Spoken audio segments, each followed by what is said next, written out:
So is this the line for Dragon's Maze? This is gonna be awesome. Wow, the line is really long. Mommy, there's no shade. We'll meet up later. How long will you wait? As long as it takes. So you guys are only gonna do this one ride all day? It won't be that long. Probably. Mom, can you get us food? Wait, are they cutting? Caleb, food is so far away. Should I say something? Daddy, pick me up. Mom! Hey, there's a line here. Daddy, swing me. That's like 20 people. my God. One person holds the line for 20 people? This is bullshit. Don't go there. Go on a real vacation. Go RVing.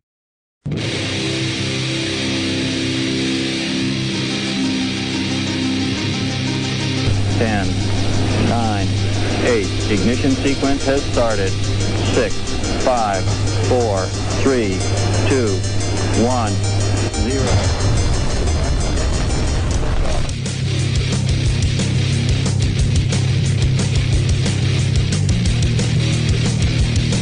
You have entered Untold Radio AM.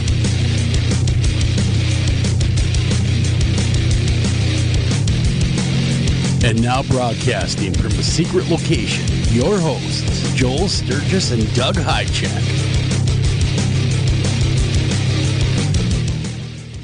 Welcome to this edition of Untold Radio AM. I'm your host, Joel Sturgis. Right along with me is Mr. Doug Hychak. Tonight we have a great show on tap for you guys. We're talking with Richard Noll tonight, legendary Bigfoot researcher, going to be joining us at the bottom of the hour. You're going to want to hang around for that. Doug, how are you doing? Good. Oh, not only is Rick a legendary researcher, I think he's been doing it as long as Peter Byrne. Peter's like in his 90s. Rick's not in his 90s, but my God, he's been doing it since 1969. That's a very long time. Yeah, I was 10. You were 10. And he was doing Bigfoot research. And wow, so he must have started very young, because he doesn't look that old in his picture. No, he's not. No, he's not. He's he's well preserved. So, as they say. Yeah. Looks young for his age, is what you're saying. Yeah. So before the show, I was watching this YouTube, one of those documentaries they throw up on YouTube about the mountains. And I'm watching it like it's I think it takes place in like Afghanistan or somewhere, in Asia, in that part of the region, or whatever, in the other continent. Yeah. And I see this snow leopard, and I'm kind of interested because I used to work with snow leopards. And this thing is chasing this ibex, and they're running on this sheer rock cliff. And he grabs the ibex, and they both go over the cliff. And I'm not talking a little cliff. I'm talking like 1,000 feet. Sheer cliff. 1,000 feet tall. And they both go down, and I'm watching this shot, and I'm thinking, what was going through that cameraman's brain, when he's filming this 1 in a jillion shot. Yeah, right. So I thought, well, that's a shocker. Okay, I'm going to keep watching. So I keep watching. And they show these, I think they're called bar-headed geese that nest way up in these high cliffs. They're in the middle of nowhere. And for some reason, they'll have like 3 or 4 chicks. And then all of a sudden, they'll go, oh, let's move, right? Well, their chicks don't even have wings yet. Well, what do you think the chicks do? So they take off. They fly down to a lower cliff, 1,000 feet down. And the chicks follow them and just plummet and bounce off the side of the canyon and ricochet and bounce and then hit the ground, kaboom. And you're like, oh, this thing's dead. There's no way it could survive. And all of a sudden it's like stunned, but it's okay. And I'm thinking, that's cool. The most brutal thing I've ever seen. Then the other chick jumps. Well, that one doesn't make it, splat. Oh. Then... And I'm like, oh, my God, that's horrible. And then I'm watching this other one, and it jumps, and it gets eaten by a raven or a crow or some damn thing, after it lands. And I'm thinking, oh, I'm not watching this anymore. God, that sounds so violent. I couldn't watch it. I couldn't bear to watch it anymore. Man. That's what I was doing. Damn. 10 minutes before the show. thinking about Yeah.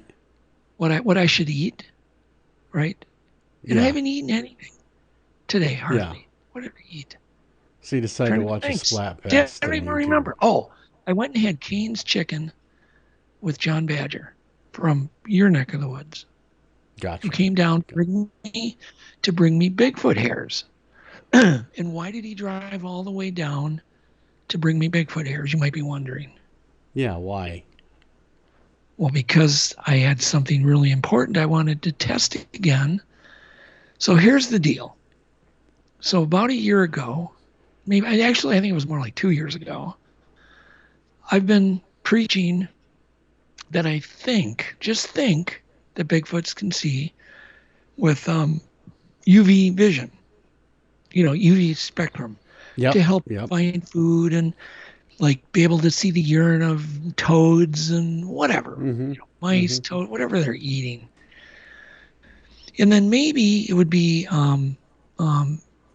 handy to see protein content of food. Like they would only want to eat the most protein-packed foods, the berries, let the other ones ripen because they're not perfect yet. Okay. And then one day I thought, I'm going to test Bigfoot hairs under UV light. I wonder if they glow. And I tested them and there was nothing remarkable seen. It was just, lit up by the UV light, like a black light, basically a black light. Yeah. Okay. So then I'm talking to this guy who'd apparently heard me on some other podcast talking about how they can see in UV light. And he had asked me if I tested the hairs. I'm like, yeah, I did. Wasn't anything remarkable. And the guy's name is Mike Ann. Super nice guy. And he goes, well, he had this idea for another filter to look at it through. Just because he doesn't apparently have any Bigfoot hairs to test, and I'm sitting on lots of them. So I do what he says, and it frickin' blew my mind.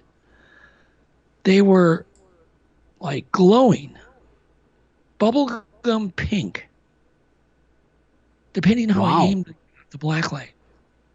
And I'm thinking, oh my God, I got to test other hairs immediately. And I've got some other, hair samples from other animals and of course people hair. That's easy. You just go grab the girlfriend and snip, and you got people hair. And I test that, nothing. So I call my buddy up, tell him, a research partner, and he immediately has got access to a taxidermist. Goes over there, grabs like 26 different animals, does the same thing with this, not only the UV light, but the special filter that I'm not going to announce yet. It doesn't do anything. And he's like, yeah, it doesn't react. And he's got Bigfoot hairs that I feel are pretty vetted. Yeah. But he doesn't have the same kind of strength UV light that I do. And he gets a glow at the base, kind of a greenish, more of a green glow, which still is really interesting. And he's, of course, going to purchase a UV flashlight.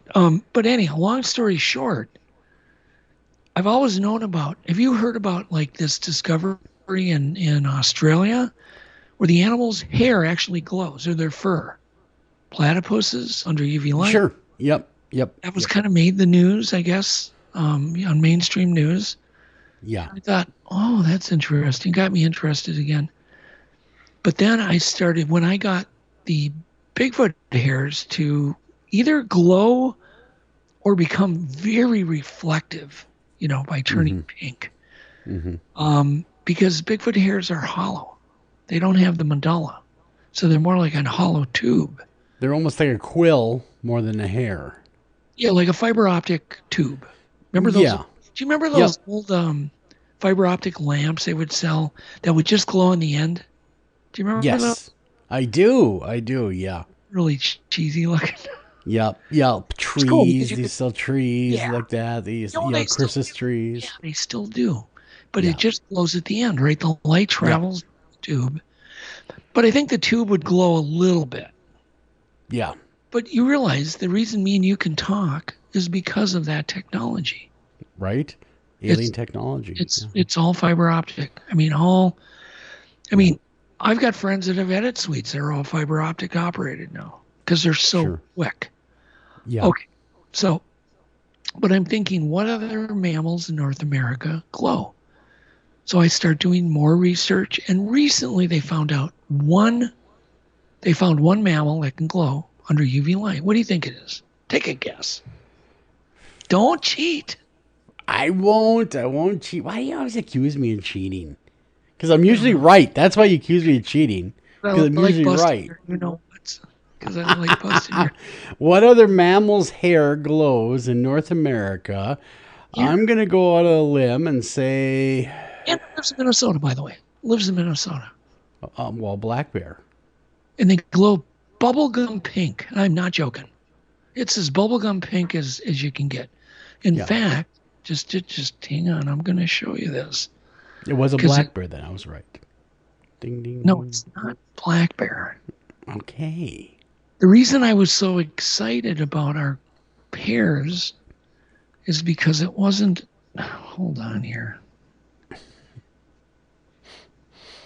you ever yell at children to get up your lawn, Doug? No. As they pass by? No. I'm going to... My son set up this keynote speaker thing for the Bigfoot conference this weekend. Sure. Which is a great segue to plug it real quick. But yeah, so it's this Saturday, Timberlake Lodge.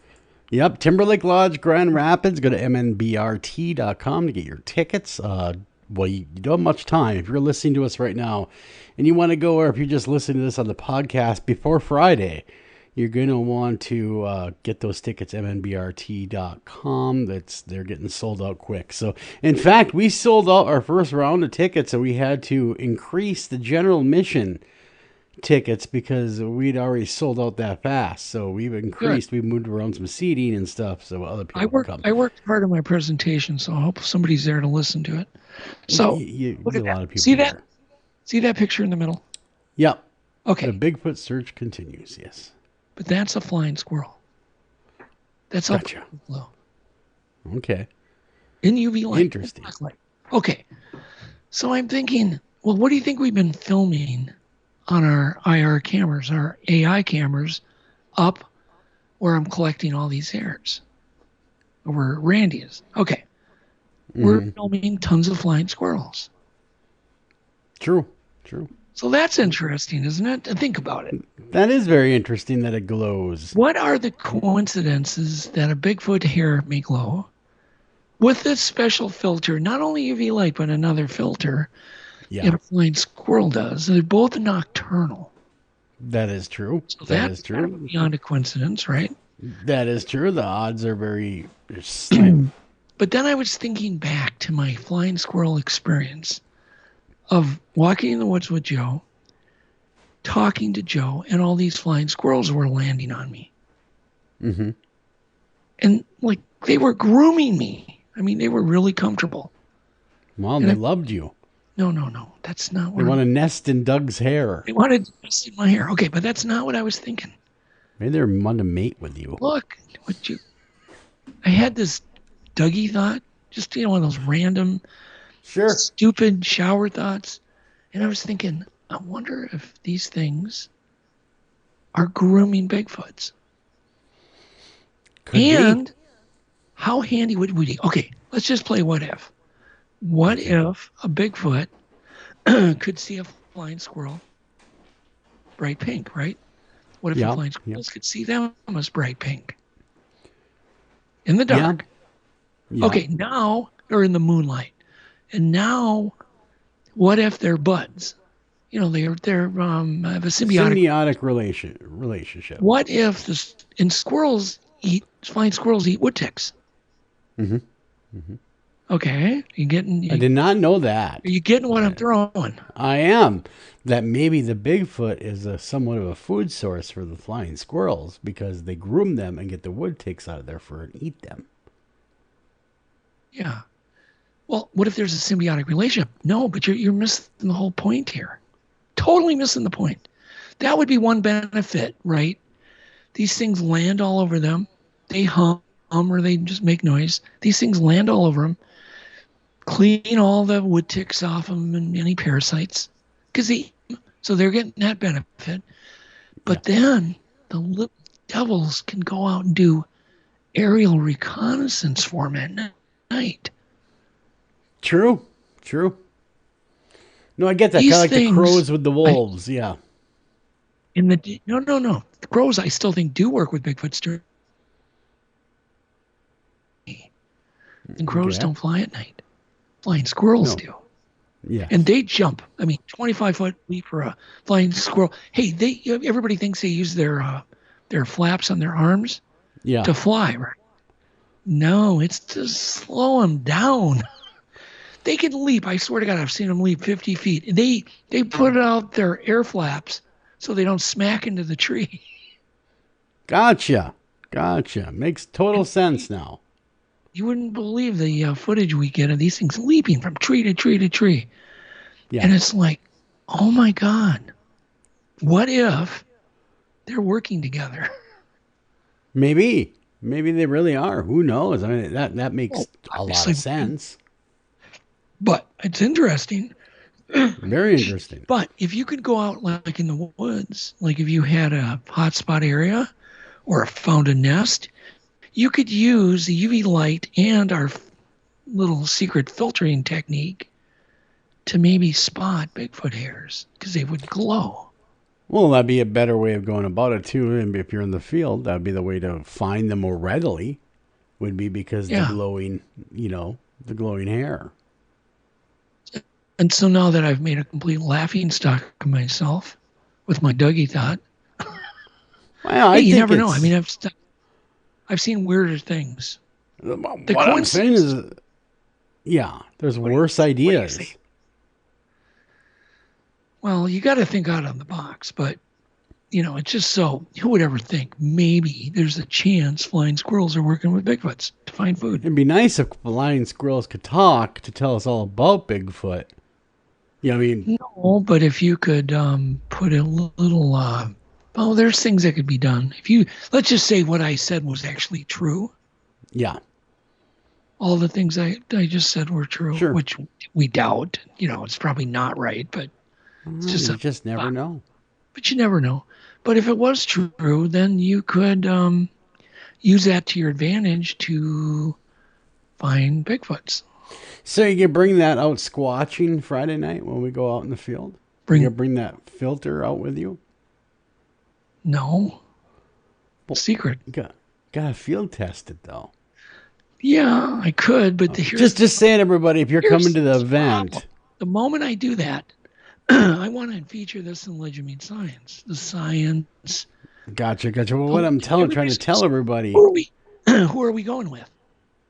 We're going with the event goers. So I think Cliff's going to be there. Dr. Meldrum's going to be there out in the woods with us.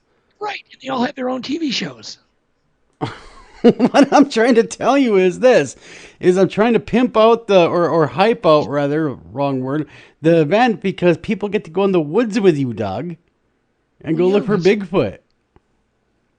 But I'm not sure me or the actual guy that came up with the idea for me to try wants the information. I certainly. Well, what I'm saying, at the very least, what's cool is people get to go in the woods with you. Well, yes, that would be great. And that's happening Friday. You're missing the point. It was an advertisement to come out to meet you and real something. Yeah, no. We can look for flying squirrels. Exactly, and knock on some trees. Actually, what we'll do is we'll find a Bigfoot because we'll get them to glow pink, so we'll be able to see them, and then there it is. We'll see squirrels all over them. Grooming them, and then your job will drop, right? It will. If there are squirrels all over a Bigfoot and they're all bubblegum pink in this light, I will lose my stuff, man. I will be in awe. I will be godsmacked seeing that. I really would be. Yeah, no, I would love to just, I don't want to hold information back, but I would love to be the one to have this as another cool way to look at evidence in science too. Yep. And really agree. Get deep into it. Don't do it. I don't want to push. over it. Yeah. Oh, and there's 2 other animals I found through a little bit of searching. Pocket gophers, also nocturnal. Think about a pocket gopher. Where do they live? Underground, dark. Right. They Yeah. live- Yeah. And also possums. They're also. So you're saying rodents? No, I'm not saying just. It has nothing to do with being rodents. It has to do with being nocturnal. Okay. Well, I'm Probably just saying all the animals that you had mentioned are part of the rodent What if family. Bigfoot's a rodent? What if What if he's a big, giant rat? rodent? We don't know that for sure. He's not. We don't know. That's That'd what I be just funny said. If it was a member of the rat family.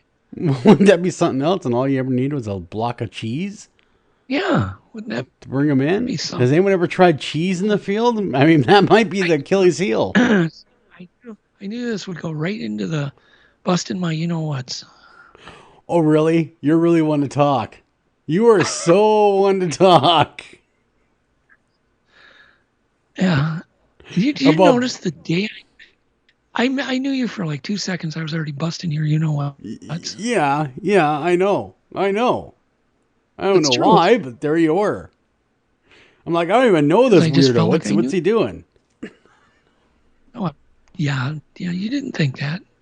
No, I didn't think that. I'm like, wow, this guy sure is pushy. Yeah, he's busting my... Busted my... I was just giving you crap. Of course, I know, but okay, your theory, getting back to your theory, that's amazing, and if we can, if you could get more anecdotal evidence and maybe some empirical evidence to go with it, that'd be great. It's way too early to know whether, because I may be seeing reflectivity, versus glowing. Exactly. So yeah, man, it's a great working theory. I think it's a great working theory. I did present it to a biologist. And just so happens that particular biologist had taken a course on light spectronomy concerning animals, which is really like Gotcha. what? He took a course on that. And so he was totally into what I was throwing at him. And he came back and he said, this could be a big scientific discovery. And I'm like, oh, that's cool. That is super cool. And he literally offered to write a scientific paper on it if it pans out. So very cool. Cool. Well, that's really an interesting theory, Doug. And like I said, more information come to light. That'd be great. And I will be sharing some of it at the Bigfoot conference with photos and video. Very cool. But I'm just like, I might be cutting my own. I just know I'm going to get scooped. Just be Nothing by careful. getting scooped on your own discovery. Right? Well, that would be horrible. That would not be good. That's happened to others, Oh, I know. I mean, I don't really care, but I do. You know what I mean? You just kind of want to be the first to present it to the world. Right. I hear you. Tread carefully, my friend. Tread carefully. So can you erase this show now? Yeah, I guess get to erase it. It's been a good show. See you guys. No, Yeah, erase it. Well, We'll erase is start part over. of the show. Yeah. Yeah, Yeah. start over. We'll just start over. Hey, welcome to Untold Radio AM. And no, really. No, I think that you sharing the little bit of tidbit with the world, it gives others the opportunity to maybe want to experiment on their own. Right. With maybe some Did you know hairs that they today was have too. Did you know today was National Coffee Day? I did not know that, and I love coffee. You don't. Oh, you do drink coffee. Do I ever? I drink a lot of Do you coffee. drink it? You drink it during Well, the day. I do. I do drink it during the day. I drink it during the day. You I drink drink it in it the at night? morning. No. No. I used Drink to, but it keeps me up. See, coffee drink it doesn't too keep me late. up. I can have a cup 2 a.m. Doesn't bother me at all. Well, that's because you don't sleep. But then I keep working, so I don't know if it bothers me. Oh, yeah, but you don't sleep, and then when you don't sleep, I'm just saying. It could be the coffee keeping you up, Doug. Who knows? Okay, back to the glowing. What could glowing Okay. be? Let's just say Bigfoots could see each other in pink. Wouldn't that be Maybe- great? Creation? That would be communication. great information. That they're all pink to each other. Yeah, they could see each other. Glowing pink. Think about it. That would be Think interesting about- because then we know how they look to each other. Yeah, pink. It just sounds hilarious, but... And then you Who add knows? bubble gum to it. Pink. Right? Who knows? That is cool, though. That would be cool. Oh. You know the weirdest thing that just hit me? Hmm. So you're hearing my brain flow right now? Yeah. We were driving down the way last winter, and we saw 2 bright bubblegum pink orbs in the sky, traveling at an angle, like locked together. And I pulled over right away, and they were bubblegum pink. I mean, they were exact colors of flying. I mean, just bright, bright pink. And we pulled over. Another guy pulled over, going the other direction. He pulled over to look at them. And I said, hang on. Hopefully they'll come towards us. And they did. Yeah. They went right over the top of my car. The one blinked off and one took off. Wow. But I wondered maybe that was a message from the heavens on bubblegum pink. It might have been. It might have been a message from the cosmos. Now you know how weird my brain just thinks. Just Yeah, it's okay. It's feel like- all good I feel- because these ideas have to come from somewhere. I feel like Dennis Hopper after he smoked a joint.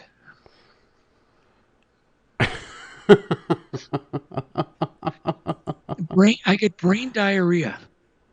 Sure. I'm picking up what you're putting down, man. I get it. Yeah. I do. Yep. I do. You have a million ideas at one time.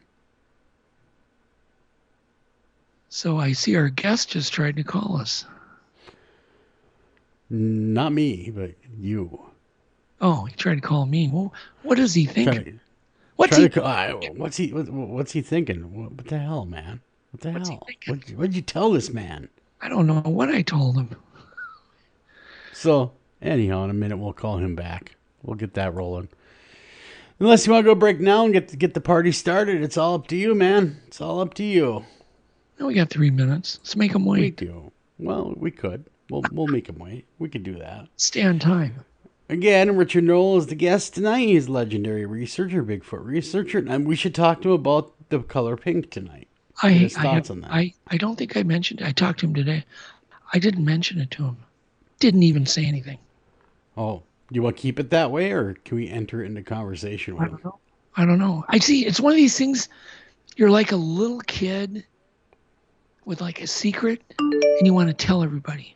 But what if the other people hear that and they go, "Yeah, that's a great idea," like you said, and next thing you know, I understand you're worried, being worried about that. You don't want anyone to steal your discovery. Well, I don't really care about that. I want everybody to know, but I just want to feature it in LMS too because we're right. We're. I hear you. I hear you. It's not fair. It's not fair to be this brilliant. or completely an idiot. Yeah, one of the two. Well, we will get through all this, and you will get through all this, and the discoveries will still be the discovery will still be there because I think there's a lot more to be done with it, and I think that just more field research on the glowing pink situation with the different hairs needs to be done. That way you can have more empirical information so you know what other animals might be glowing pink as well. Right. And once again, we tested lynx, bear, black bear, cougar, pine marten, all the typical animals that would have longer hair. Remember, flying squirrels are only going to have fur that's like 1/4 inch. Yeah. And they're little creatures on top of it. Oh, and then you think about possums. Where's my order? Does anyone know how to find my order? How can I find my order?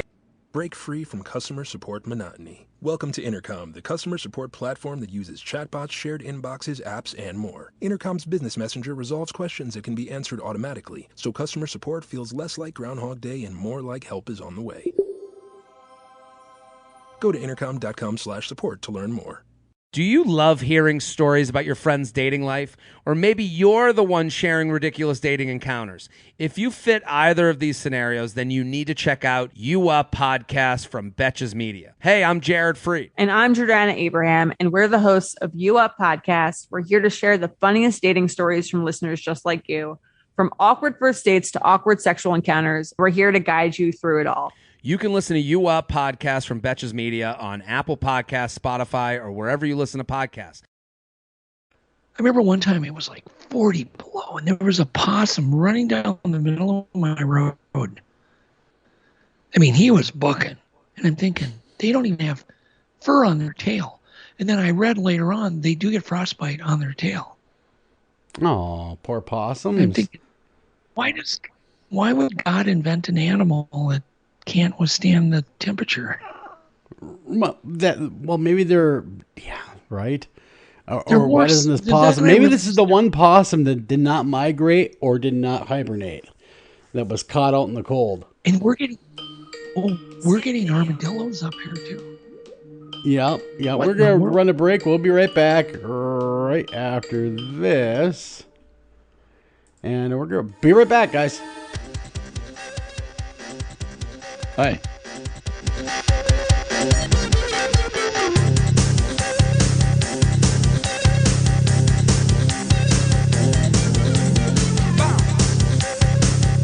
Hi, Tom Bodette.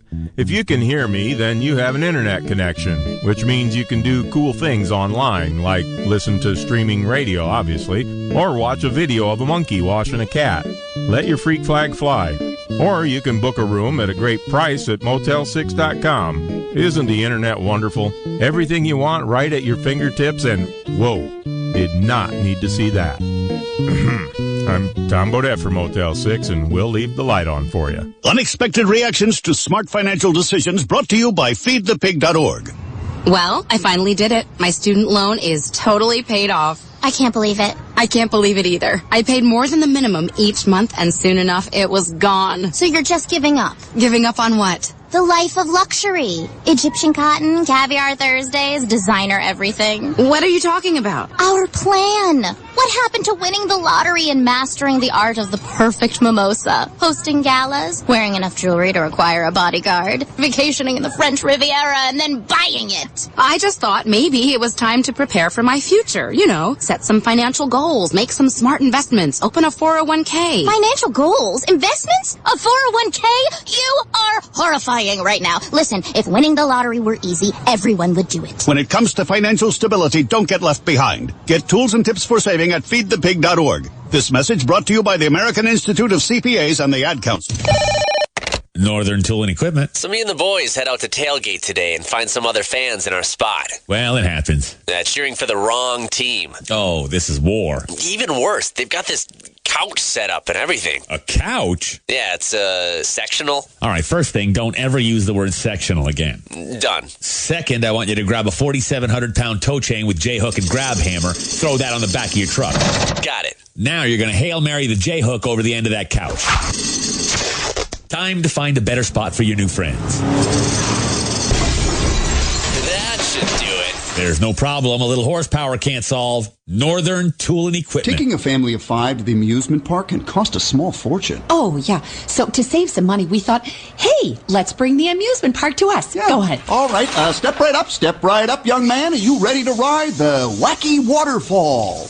That's just the bathtub with the shower head running. Nope, it's the wacky waterfall. It's the shower, Dad. Waterfall. Wacky. There's an easier way to save. To get a free rate quote, go to geico.com. Then buy online, over the phone, or at your local Geico office. Green light. Hey, girl. School zone. I'm getting hungry. Car changing lanes. You want to meet me for pizza? Stop sign. Intersection clear.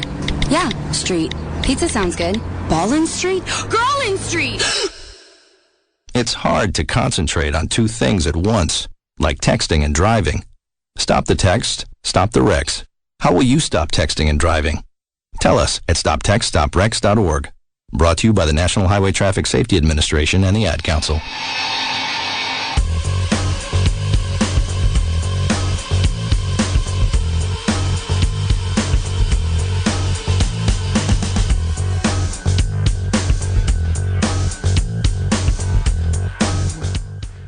And welcome back to Untold Radio AM.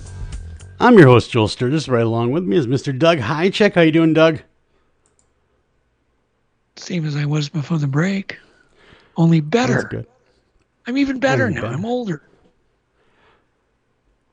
Well, you are. Yes. But is that even... Just kidding. We've got a great guest on tap tonight. We have Richard Noll joining us. He's been involved with Sasquatch for years and years and years. He's been looking for a Sasquatch since the late 60s.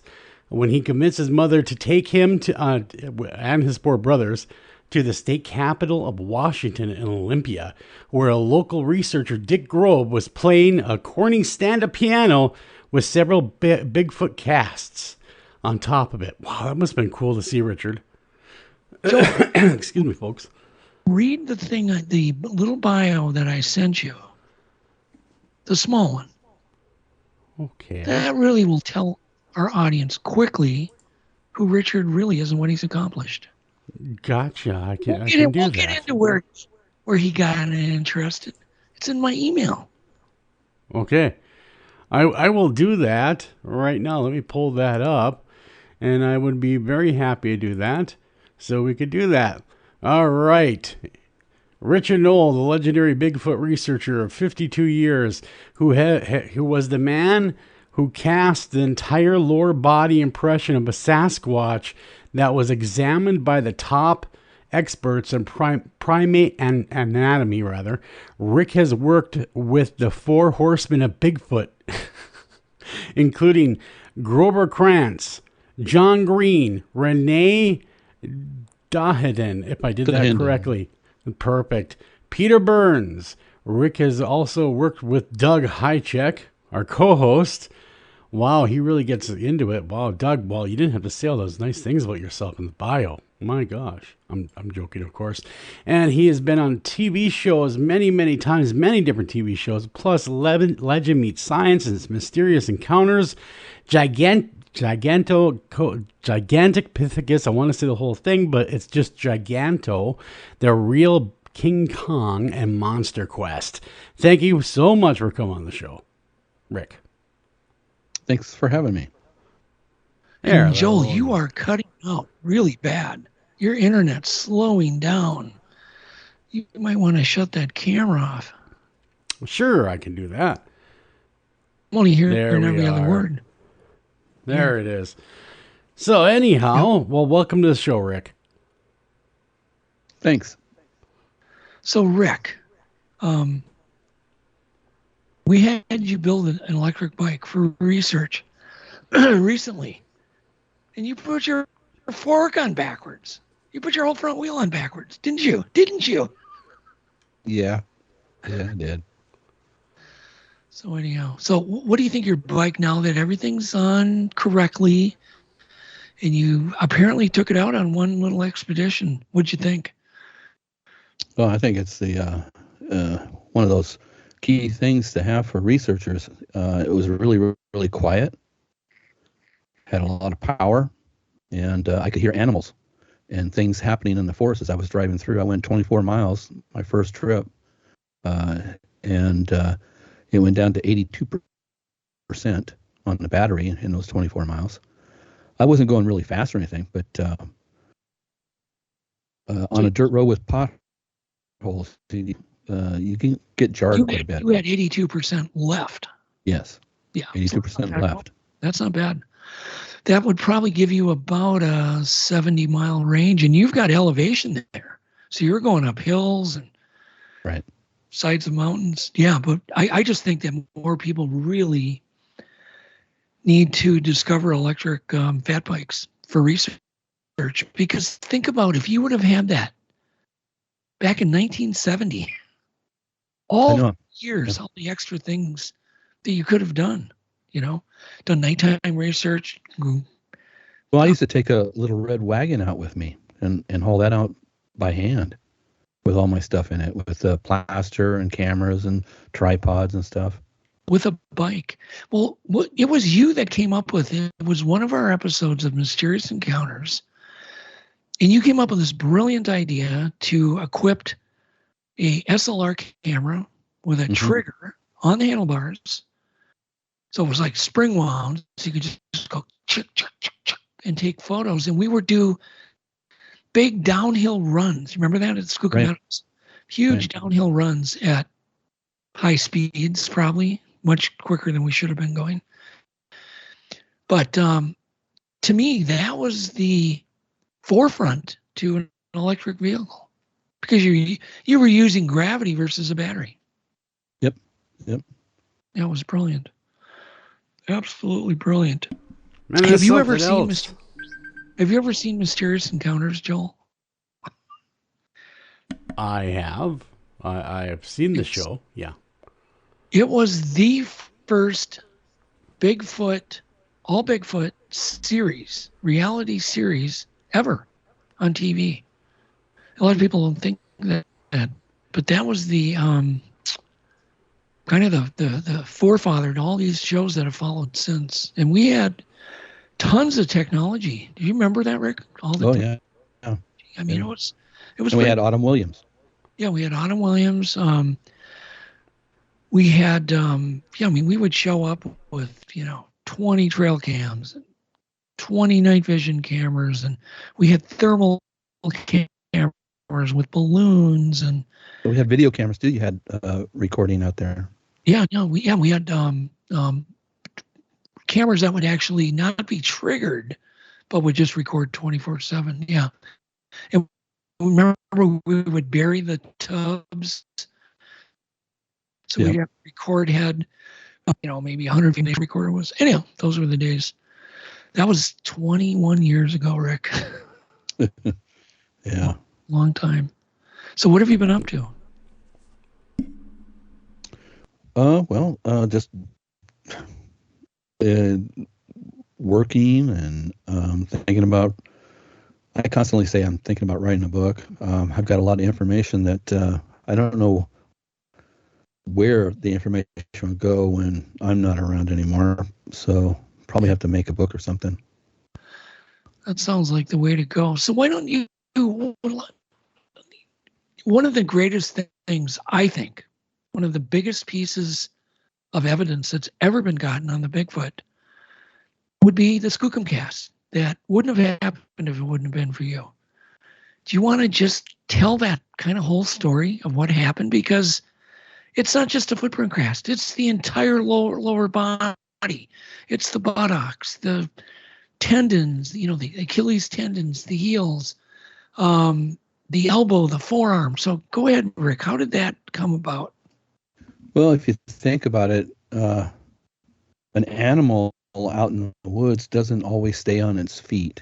It has to lay down, it goes to sleep, it eats, it does various things. Even humans do that. And so, at some point, these creatures would, probably want to rest and lay down. And what better time to do it if it finds a little stash of food and sits down to munch on it. I mean, you go to the zoo, just go to the zoo and watch some gorillas. If they are presented with a bunch of fruit out there, they sit down right there, where the food is, and they start eating it. Yep. They'll play some games too. They'll chase each other, but that's because there's a group of them. Well, anyway, there was a lot of discussion about using bait, and at the time we didn't really fully understand the laws in the expedition for the state. And there's a fur-bearing law where animals that are fur-bearing can't be baited. And so we didn't know if we could do that or not. And we waited until pretty close to the end of the expedition to actually put out some fruit and try and bait one of these things in. And that's what apparently brought this animal closer and had it sit down on the side of a road, a logging road, and it was sort of wet because of the dew in the morning, and that sort of makes the mud impressionable. And it sat down and reached over, scraped a couple of times, and finally reached the fruit and ate some of it. It was pretty messy. It dropped some of the fruit on its in the impression after it was eating. It didn't eat it all. And we got tooth impressions of that. I have those up here on my shelf. A lot of people have seen those. And then we saw that impression, and we him-hawed about it for a long time, wondering what it was. It was really hard to make out what it was. We walked around in circles trying to figure out what it was, and looking for prints. And finally it dawned on us that it was an animal that had sat there and grabbed that fruit and was eating it. And it had to be sitting there and eating it because the fruit bits out of the mouth dropped right there. So it laid down and then reached over the mud. Because you had as I remember, I might be wrong, you had the fruit in kind of the middle of a mud wallow, kind of an area. Yeah. The lowest part of this little turnout. Okay. And so I would imagine I'm looking at the Skookum cast right now, and you've highlighted the different parts of the anatomy, but without that, I could see that it would be really tough to interpret. Be tough. Yeah, because what you're looking at is that picture is the cast, so it is the bottom of the animal. The impression is the opposite. Right. So we were looking at the opposite, and what it almost looked like a differential.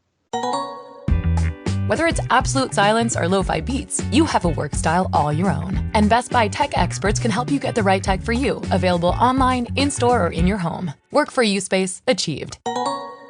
Details at bestbuy.com. BMO Harris is where you are, with banking tools you need where you need them, like fast Zelle transfers. Who had the 3 cheese omelet? Mine was 5 cheese. Okay, then you owe $11.72. I also had a side of bacon. So then make that $15.39. I have a mimosa on the way.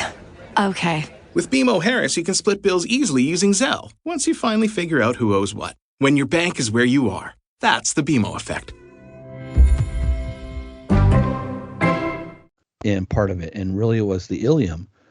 It's a little indentation in the between the buttocks and your thigh that indents when you move your leg, and that made a raised portion in the mud there. And that was one of the key things that a lot of the scientists that looked at the cast said, this is not an ungulate. It's not an elk. It's not a deer. It's not a bear. This is something that walks on 2 feet because of that little. Well, the heel impressions are insane. I mean, they're just so clear. Right. There's a really, really clear heel impression and a couple of forefoot with the toes at the end of it, like it was trying to push, and it didn't know if it should push with its toes or with its heels. So it was pushing itself. Right now. You know, never noticed that before, ever. Yeah. And then the arm was down also, and there's a little, if you put your forearm and you make a fist, you'll see a little line that goes down muscle on the inside of your arm, and that line is right on there as well, and the hair goes across it just the same way that it does on humans, on great apes. And so it's really fascinating to look at it. You get really spooked after looking at it too long. So how in the world did you cast something that big? I mean, as I remember, you went through extraordinary lengths because you were expected maybe to get a footprint cast, correct? Yeah, you didn't. Right. You didn't bring. I had enough for a lot of casts. Yeah. But you didn't bring enough for this, or did you? No. Well, I at an earlier expedition, Dr. Leroy Fish wanted to know how I make casts, and I showed him I had this 2.5 pound, like a Home Depot bucket, and it was full of hydrocal, and inside of it was rubber gloves, several pair, and some wire for tying up a cyclone fence. It was made out of aluminum, and a stirring stick, and you were supposed to just keep that with you, and then when you wanted to make a cast, you have some sort of bucket, which was in there as well. So you lift up the bucket and you dump out the plaster inside, and then you put in water, and then you start putting plaster in there, and you can start doing a splash cast. So he liked that idea, and he wanted a system. couple other people wanted a system too. So I brought down 75 pounds of plaster for all these people to have their own kits. But this was all just by accident. Yeah, it was. Teach people. Right. Oh, I mean, I would never think that I would have needed more than 2.5 pounds of plaster. So I had a couple of 50-pound bags, and I had the buckets. I wasn't going to make the kits for them. I just brought the stuff down. But then, how did you get something that big out of the ground? What did you use to lift it? Well, first, we needed a really good person on the edge and would break off when we lifted it up. So Leroy also brought a lot of lumber for the expedition toilet. And he had some 2x4s and stuff like that. Well, he went and disconnected all those 2x4s, and we made a frame around the place where we're going to cast the impression. And then we did the splash cast, and we waited for that to come up. It sort of fogs over. It's not shiny anymore. It fogs over because the water is evaporating. And we needed something inside of it to strengthen it and not break, because we didn't have enough plaster. So I went and got my back to camp. I went and got my tent stakes, the tent poles inside the tent, aluminum poles, and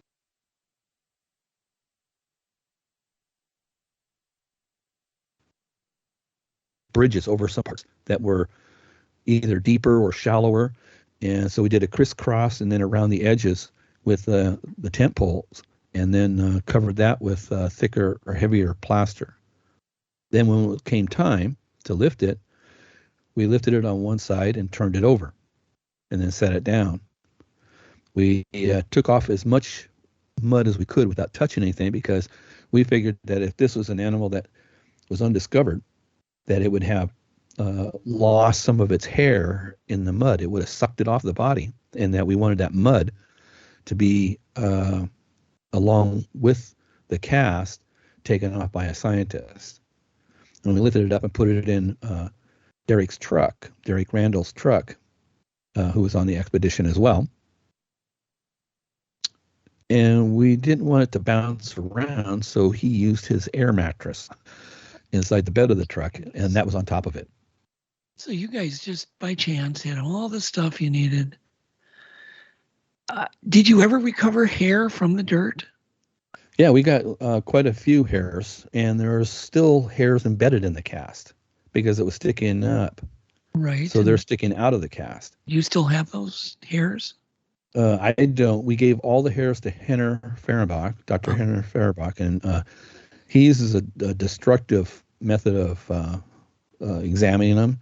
He puts them in some sort of resin on a glass slide and then looks at them visually and compares them visually with other things. Okay. So. And I remember during Legend Meets Science filming, I remember grabbing a tweezers and pulling one hair right out of the plaster that was wavy, right, quite long. I mean, it was probably 4 or 5 inches long, and just amazed at how it just slid right out of the hydrocal.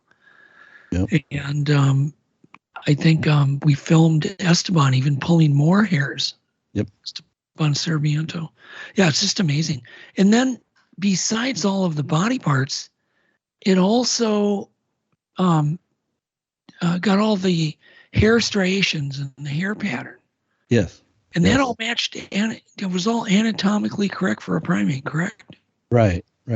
So the impression is like if you sat down on the ground and your buttock was there, so the groin is visible as well, so the hair pattern goes along with that. And then it rolled over onto its side, and on its side it impressed its upper thigh. And it never really put its lower calf into the mud, but it put its heel as it was trying to push itself, and its arm to steady itself. And so all the hair patterns for those are the same that you would see on a primate. And it was very, very interesting to see that. Now, on the buttock of an ungulate, it swirls around. We did a lot of examinations of elk wallows after the expedition. We went, and even Dr. Bamanek, who was on the expedition, went and examined a bunch of elk wallows where they feed elk right before or during the winter, right before hunting season, I believe. And you could tell that the buttocks all had cowlicks in them, and how the hair was short, and it went around in circles and spots and stuck upright and then back down in. It was really, really interesting. It didn't match this cast at all. And so you believe this cast to be of a female Bigfoot, is that correct? Yeah, I had a person that I've been working with, Owen Caddy, park ranger, who also studied, he worked in Africa in the Burungi rainforest, and studied chimps. And he was a really good cartographer and field artist for scientists. Okay. And he drew all the hair on there, examined it and mapped it out on the cast and drew it in there. So it was really fascinating seeing that he could tell the difference between areas just because of the way the hair is patterned also. But didn't you have some hint that it was a female? I didn't, not until he said that. I know, but what did he see that gave him that clue? Just the groin. Oh, just the groin area. Oh, so the groin area could actually add some detail. Yeah. Wow. And I know that Greg even went to great lengths because he kept me apprised of actually going to a butcher that had, butchered some elk and had gotten the legs. Yep. And actually tried to duplicate some of the things on the Skookum cast, and of course failed. Yeah. Yeah, I had a hunter at my job, and I asked him for the legs off of an elk, and he gave them to us, and we casted those, and it was like 50% smaller than the heel of the Skookum cast, and it was a big elk. It was a Roosevelt elk, and so we made a cast of it and a cast of the of our heels and a cast of the heels. It's off the cast, the Skookum cast itself. We've dissected them, made cross sections, so that Dr. Daris Swindler was really interested in the heel, and he really wanted to see the cross sections and at different stages of where they were and compare them by their the difference in sizes there. Yeah. You should mention who was Daris. What was Daris? Is a primatologist. He was a professor at the UW, and he's like he was the definitive expert on a lot of the primates, and he wrote a lot of the text manuals for people. Right. And his expertise, though, my understanding was the heat dissipation in primates, how they do that, and so he really studied the ears and where hair was and where hair wasn't on the body. Didn't he basically do the comparative anatomy between humans and like chimps and humans and primates? Is that correct or no? I'm pretty sure that he did. He was pretty, involved with almost anything that had to do with the primates. But other scientists have looked at it as well, like George Schaller, and he's more. Who was George? George is, I guess he's a naturalist because he doesn't just study gorillas and chimps. I mean, he goes after the snow leopard. But he wasn't he the one that taught Diane Fossey? Yes. Well, or they worked together or something? Get that? No, he went out and did what Diane Fossey did. but he did it way before Dian Fossey. And Dian Fossey was took a lot of his work and said, this works. I'm going to use that. I'm not going to use this. Learned off of what he did. And, so he was a pioneer in gorilla research. Yes, he was. He wrote Year of the Gorilla, and I think he lives in Vancouver, Washington, or Canada. Okay. I visited him up there, and he brought the cast up, and he looked at it, and he said, "This is amazing. I've seen beds of all the animals in Africa and never seen anything like this. The closest it reminds me to is a gorilla." Yeah. But he's never seen a gorilla in mud. Well, I don't know if you remember the story. For Legend Meets Science 1, one of the things I wanted Daris Swindler to do was to examine the heel area, the Achilles tendon, that was cast so clear. And he had that thing for, a month, maybe longer. Mm-hmm. And I remember meeting him at a hotel in Washington and asked him whether he was ready to be filmed for his conclusion. And he said, yes, he was. And he said, I talked to my family and I've got a very amazing conclusion for you. And then he basically broke down and got teary-eyed. Mm-hmm. And he got very, very choked up. And I said, gee, what's wrong? And he said, my whole life I've been poo-pooing the Bigfoot mystery. There's a bunch of imagination and he had been the go-to skeptic. If they were doing an article in USA Today and they needed a skeptic, they'd go to Daris Swindler. And here he said there was some detail on the Achilles tendon that he was going to write a scientific paper on that had to do with the weight of an animal and the size of the tendon. And he said, I haven't published it yet. I'm the only one that knows this information. And this Achilles tendon that they've cast, that Rick has cast in the Skookum cast, matches my formula exactly for an 800-pound animal.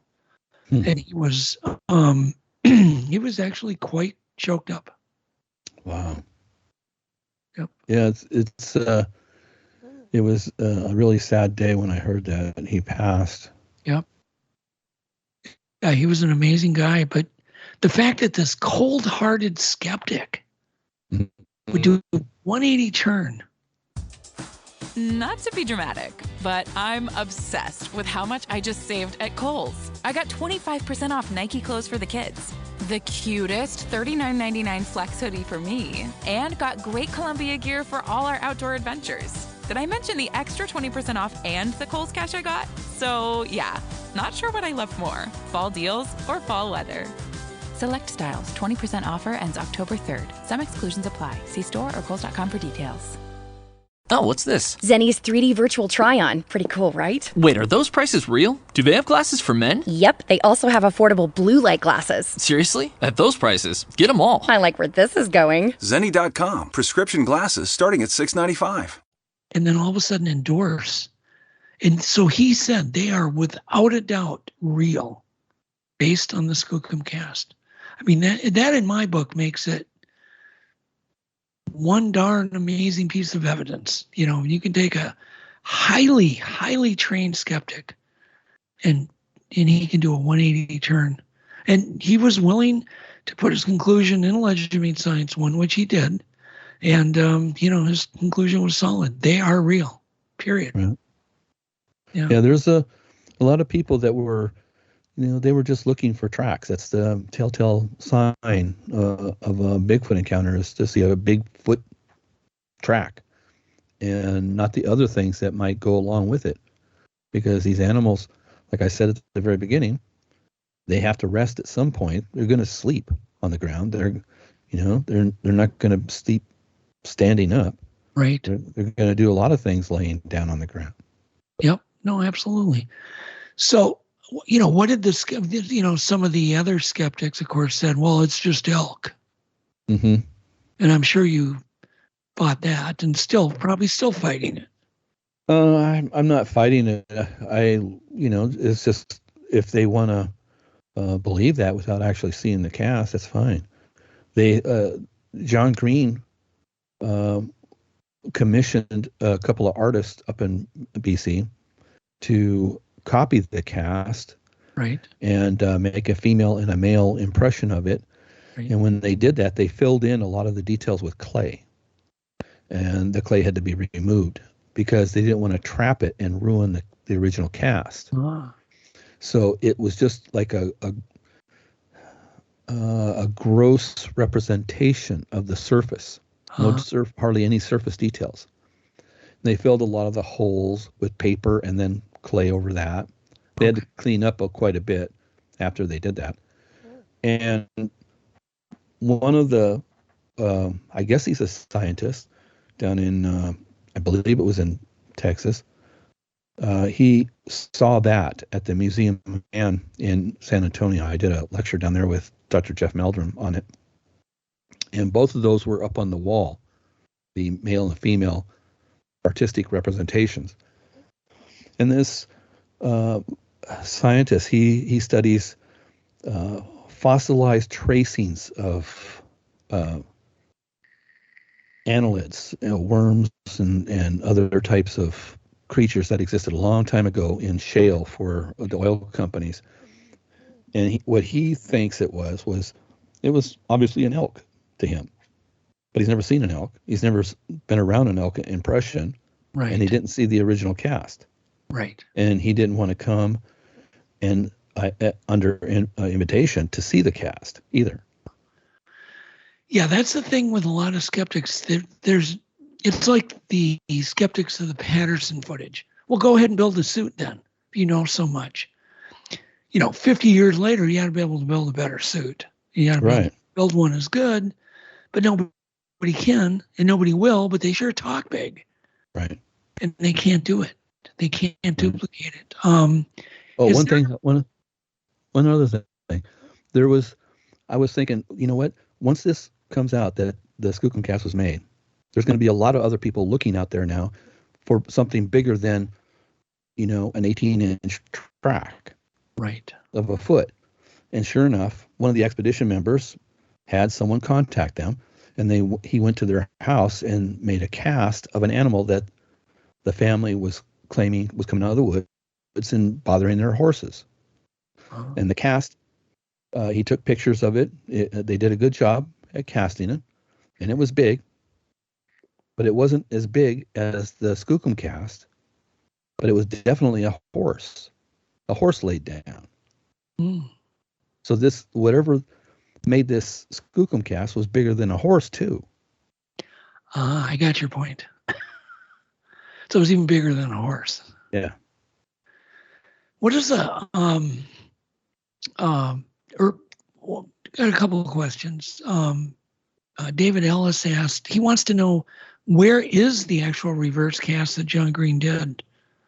Are they even around anymore? Yeah, I have both of them here. And John Green had a set that he wanted to transport it around in his, I think he had a little Volvo station wagon. And so he had one that was like a puzzle. It was made into 4 pieces and it had interlocking, and he would put them together and then you could see it all together and he could stack it up in the back of his, his station wagon and go cross country. He was retired. Mine is full. I got the male and the female, and then of course I have the original cast. Yeah, the original is got to be extremely valuable. Do you think there's a possibility that we could find a scientist with the right knowledge to write a scientific paper on the Skookum cast? And combine it and find Daris. It would be great to find Daris Swindler's unpublished scientific paper he wrote about the Achilles tendon and weight distribution. Yeah, I don't know. I had a person at the UW, a Dr. Bob Walls, at the time, and I was involved with him. We would go up in the mountains a lot. We went to UBC conference in 78 up in Canada, and went out on a couple of investigations together, and he became an anthropologist, and he could write a paper, I'm sure. His family is hooked up with I think it's the people that make Cheez-Its. They own that company, and so Nabisco, yeah, he's got quite a bit of money. Did you cheat, Joel? No, I've been listening to this. I'm just sitting here listening. He lives up near where you are, in some university. He teaches up there. You should look him up, Bob Walls. I don't mean to hog the conversation, Joel. I'm just so passionate. You got to remember, I look at this casting every day. I've been looking at it every day for 21 years. Yeah, it's right over your right shoulder too, in the back there. Yeah. Oh yeah, back there too. But I've got it right in front of me. Yeah. You got that's the colored version that yes. that we did, so that it would be easily visible to different pieces. But it's just, there's something about it. I think when I look at something where I know there's more story there, do you know what I mean? There's more to the story right in front of me, and it just bugs me. Like there's so much more. And one of the things I'd be honored to do with Legend Meets Science 2 is to get more anthropologists and more people to study the Skookum cast, and maybe we can get some more information. Would you be willing to allow people to, study it at right at your house? I've always had it open for anybody that wants to study it. Yeah, awesome. But I think that would be a really neat next step, because the story's not done yet. There's so much more to tell. So, no, I've kept it pristine too. It hasn't been, in the elements. It's sealed up in a box. It's got a 2-inch steel frame around it that I welded on, and big inflatable tires, so it's cushioned. Oh, cool. Very cool. Joel, you got to have some questions. I'm sorry. Well, no, that's fine. Just listen what you guys are talking about the cast. Now, we are not to, be the wet blanket, but how do we know for sure it was a Bigfoot, I guess? I mean, I was listening to what you're saying, but I'm looking at the cast right now, and don't have the eye that you and Doug do. So you're going to have to school me a little bit. What am I looking for on this cast that makes that stand out? So maybe the audience that's looking at it too, can you point that out? What was the part that you said, that's definitely a Bigfoot in the cast? Well, one thing I was just going to mention, people can't they find the colored version online, Rick? Is there a place you could point? I'm sure that it's on the BFRO website, and it's also in Legend Meets Science, the book. It's in several books. It's been in magazines. I would say if you're going to look at it, it's so big that the heel looks really small in it. And if you see the heel, you'll see the hair going over the heel, and you'll see skin on the bottom where the heel transitions into the sole of the foot. Okay, I'm looking at it now, and that's why I was curious, is that part. I'm sorry, I didn't mean to interrupt you at all, but I'm looking at that right now, and so that part right there is significant. And like I said, I didn't mean to interrupt you, but I did. Why is that significant, sir? Because there's no other part on an animal that looks like that except for on a primate, where it transitions from the Achilles tendon and over into the sole of a foot. If it was gotcha. If it was like an elbow or a knee on a ungulate, a deer or an elk, it turns the wrong way and it's thinner.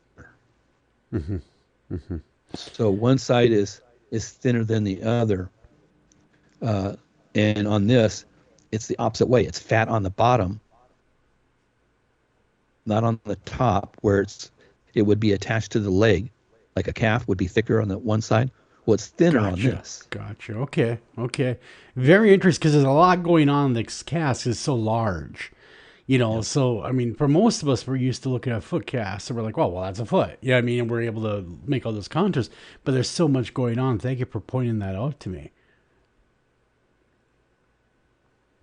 Yeah, I just text you the close-up of the Achilles tendon and the heel, and you can see probably quite a bit of detail with what I just text you.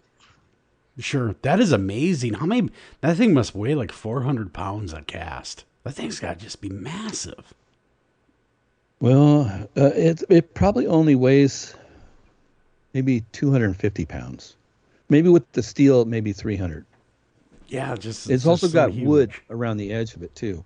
Mm-hmm. I used a liquid foam between the cast and the wood so that it wouldn't rattle around in there, and I also sealed it so that moisture wouldn't affect the outer surface of it. And it has so much detail in it because I did what's called a French cast. It's where you drip super wet plaster off your fingertips so you don't disturb what you're dripping it on as much. And then you let that harden up a little bit like an eggshell. And then you come back with thicker plaster that dries quicker. Before that eggshell fully dries, it will adhere to both of those coatings of plaster will adhere.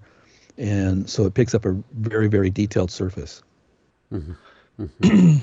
I just text you the actual colored in Skookum cast. You can see all the body parts. Yeah. Well, thank you, Doug. That's much appreciated. I'm looking at that. That is just amazing. I have to say, it's quite an amazing cast. And I've seen it in the past. I've looked at it, but I've never had you there to explain what I'm looking at. And now that you're doing that, it's very well defined. And so you're saying this animal, what I heard earlier would have been about 800-pound animal. That is just massively huge. Now, since then, have you casted anything else like footprints or was this, you're lucky enough to get just this one, so don't think I'm minimalizing it at all, but have you been able to cast anything else? Yeah, I have.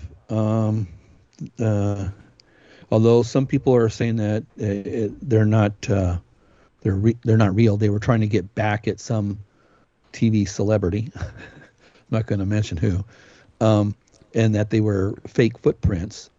And if I can figure out how to share my screen here. There it is. Share my screen.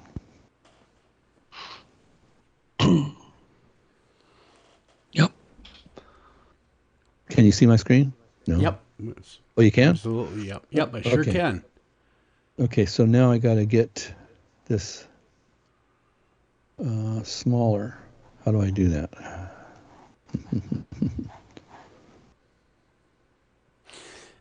So while you're doing that, Doug, how long, when you first saw this, I know you've seen this many times. In fact, you have some in your office, reproductions of this cast. That had to have been the coolest thing you ever seen, right, Doug? Really, this cast had to set you on the path you are in some respect. Well, I was already on the path. I was supposed to go on this expedition. It was called the Skookum Expedition.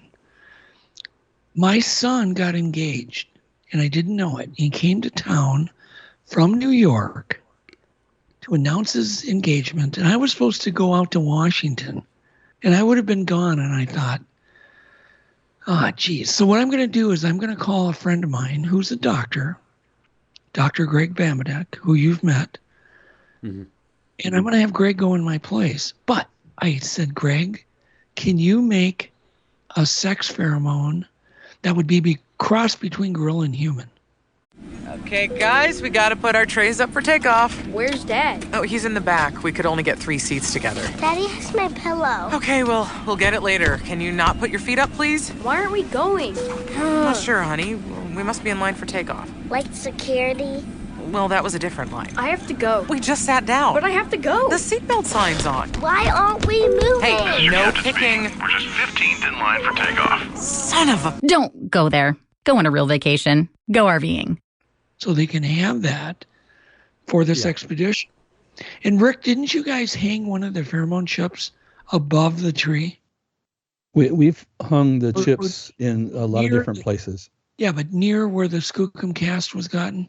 No, that was just the fruit there. We put the pheromone chips around camp, and near up High Top and a couple other places. We didn't have a whole bunch of them. Later on, we got more, but yeah. Well, it was a new thing. Yeah. Can you see that picture? All we can see is the trees. The trees. Oh. The picture of the trees. Whatever you see is what we see. You don't see these pictures here? No. I see your mouse moving. Okay, so I'm trying to show these pictures of these tracks, and I see your mouse moving, but we just keep seeing the picture of the tree.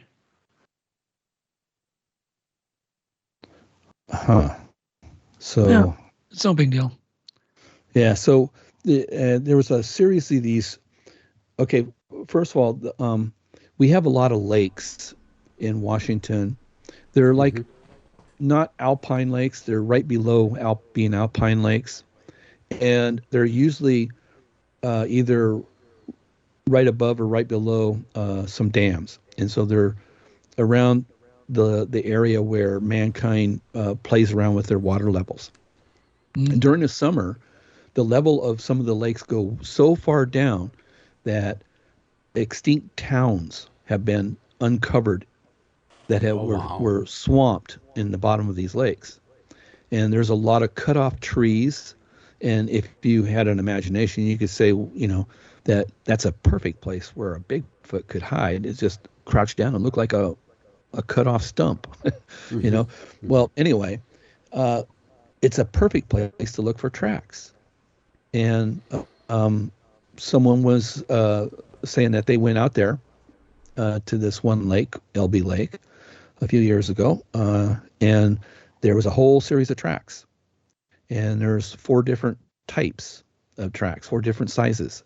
And they stepped over rocks, on rocks, they slid, they stepped over one another. Birds went and walked in their tracks. In the lesser, deeper impressions, people with tennis shoes walked over them.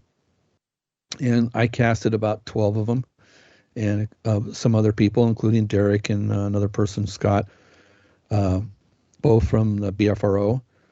Derek isn't in the BFRO, I don't think. I think he's just in the Olympic Sasquatch project, Bigfoot project. He cast some, and they're under the impression that it was a hoax. But when I look at them, I can see skin. There's skin pattern in them. I don't see how they were hoaxed. The toes change shape from track to track, and it's walking over rocks. And the rocks, instead of, if it was a hard, flat surface, would have crunched them straight down into the ground. Gotcha. These weren't that way. The rock went down and then popped back up. What that tells me is that it was a soft foot that pushed down in the dirt just enough to push halfway down to where the resistance of the foot going up was met with the soil going down, and then it popped back up when the foot left. Interesting. So it was a soft foot. And there's a whole bunch of these tracks, and they're really well defined. And the person that thinks that it was fake claims that the same thing happened in another state, and he thinks that those were fake too, but the tracks do not look anywhere as good as these. I mean, these are some of the best tracks I've seen, and I was privy to the Hereford tracks. So those were supposed to be the very best. This and let's back up. Or better. Yes. The Dennis Hereford. Yeah. Do you want to give his background? Excuse me. He was a man tracker, correct? He was a deputy sheriff down in Grays Harbor, and he. But he had training in human tracking. Well, yeah, and he was contacted by an abbot, a priest of some sort, a clergyman of some sort, where the clergyman stopped for some reason at this place called Elma Gate, and I guess that's a gated entrance to a wilderness area or something. And there's dirt and stuff like that, and the clergyman there found a couple of tracks and called the police, and police came out, and he made casts of them. And nobody said much about them, but it's some of the most detailed casts and detailed footprints that we have. A lot of times when people say that they got Bigfoot casts, it looks like it looks like the bad side of an oyster covered in barnacles. I mean, it's just, they're terrible. There's hardly any definition of anything. But when you want someone like Jimmy Chilcutt to look at a track and tell you if it's got skin on it, if it's got dermal glyphics, dermatoglyphics in it. Yeah, friction ridges. You want fingerprints. You want to have the best cast possible of that impression. You want to have the best impression to begin with. That's what these were. So let's talk a little bit about the Hereford tracks. What was the circumstance? I mean, those, in my mind, are the best ones I've ever seen. Am I wrong? Are there better ones than the tracks that he cast? Well, these LB ones I thought were on par with it. So I don't understand why. I'd love to see them. I'm going to send you a couple right now so that you can see them. But you tell me when you see them if they are not that good. Yeah, and of course, tracks have always been debunked by the experts. All tracks. I mean, they won't even look at them. Oh, sure. And it doesn't matter how great your tracks are. There's always going to be somebody to say, nah, that ain't real.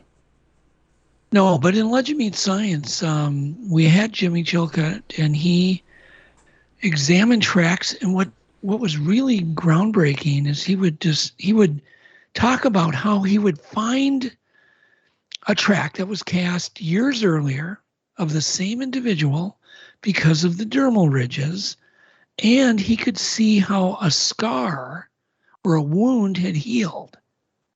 And he could see how the scar curled the correct way in healing. Now, who's going to know details like that to fake a track? Do you know what I mean? And how exactly. Yeah. That really starts, But yet you can present that evidence to, some diehard skeptic, and they're not going to listen. They're just, no, I don't want to hear it. Mm-hmm. They can't exist, so therefore this track isn't real. Yeah, well, that's a cynic's point of view. Yeah. I feel sorry for people like that. Well, sure. I mean, at least look at the evidence as a whole. Look at it objectively instead of with a biased. Yep. And I think if they did that, they'd have their minds would be changed because there is some overwhelming evidence to support the existence. Yep. So, Doug, I sent you an email. I don't have your email, so Doug can forward it to you. Yeah, I can sort of check here. So, what has kept you interested for this many years, since 1969? Yeah, a lot of people ask me how I even gotten involved with it. Yeah, well, why don't you tell us? Start at the beginning. It's a strange story. Back in '69, I took a vacation with my brother and my cousin. My cousin was older, and he had a wife and kids down in California. Took us down to California from Washington, and he left us there, and we didn't have anything to do. So he decided he was going to take us to his job site. His job site was at Happy Camp, California, and he was building the bridges over the Bluff Creek, Klamath River area. And so he took us there, and we didn't have anything to do there either. So we were down the river. We were just camping while he went up and was working on the bridges. I tried working on the bridge. He was a rebar construction worker, and it was too hard for me. I was pretty young. But my brother, and he was young, and my cousin, actually second cousin, because that was Harry's son, decided they were going to cross the Klamath River and fish on the other side. And they tried to walk across it. That's a cross, not a crossed. No T at the end. And they started going across, and I heard them scream, and the rocks moved out from underneath them, and they got swept down the river. And I freaked out, and I ran across that river I had an axe, and I took that with me, and it's like I was walking on water. I ran all the way across. I don't know how I did it, because they were swept out. All the rocks were moving underneath our feet. And I went in on the other side 3 times to get my cousin and my brother out. And I finally got them out of there, and we walked across the bridge to get back over to our campsite. And I had nightmares for days after that. And everybody thought, wow, we got to get his mind off of this, because, his brother almost died. His cousin almost died. And so they started telling me Bigfoot stories. And I replaced the fear of my brother dying with the fear of Bigfoot. And it just sort of stuck, and I've been fascinated with the subject ever since. I would still have the nightmares. I would have nightmares when I came back home that one of my brothers was driving a station wagon, and I was in the back end of the station wagon with the tailgate down as he's driving, trying to get away from a Bigfoot. And I had a baseball bat trying to beat the Bigfoot off of trying to grab the tailgate. And that all stemmed from all my brothers and myself doing paper routes from the back end of that on the tailgate. Wow. And all this fear kept on happening, and I didn't have any place to put it. And I guess my brain just put it in this subject, and it kept me going. And then I went to Green River Community College, and I heard that Peter Byrne had come from the Himalayas and went down to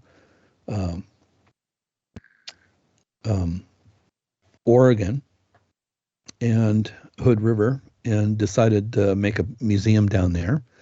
So I asked him to come up and give a talk, and it got me really a lot more involved with it. I hooked up with a couple of expeditions and went down to Mount St. Helens several times, guided them.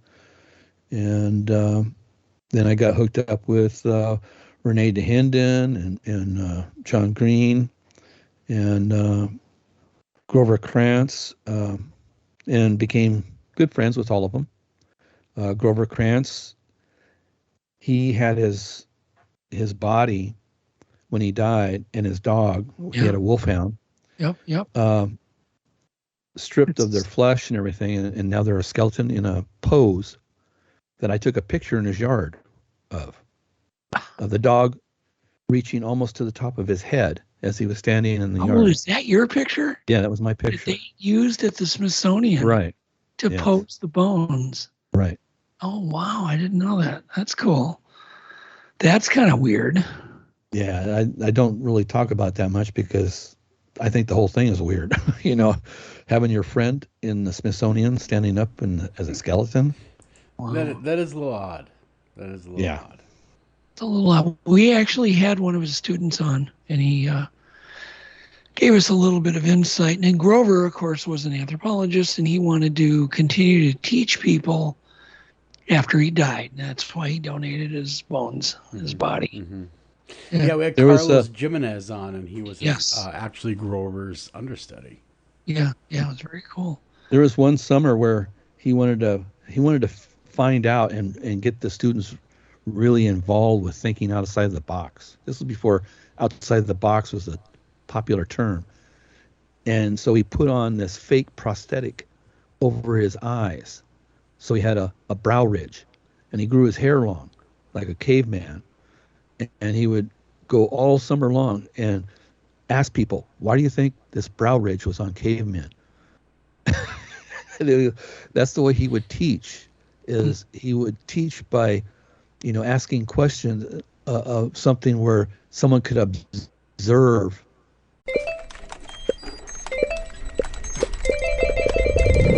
When it comes to delivering customer support, there are some things you don't want teams to hear.